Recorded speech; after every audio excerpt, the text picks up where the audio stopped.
magandang araw. So ayan, dinakdakan for today's video. Sino kaya ang may favorite nito? So dahil nung isang araw pa ito nire-request ng aking hubby na magluto daw ako ng dinakdakan.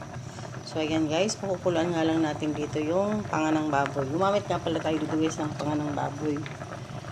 Naglagay din tayo dito ng laurel, bawang at naglagay din ako ng pamentang buo. At sasamahan na rin natin ito guys ng kaunting flavor ng baboy. So ayan guys, okay na ito at hihiwain na natin.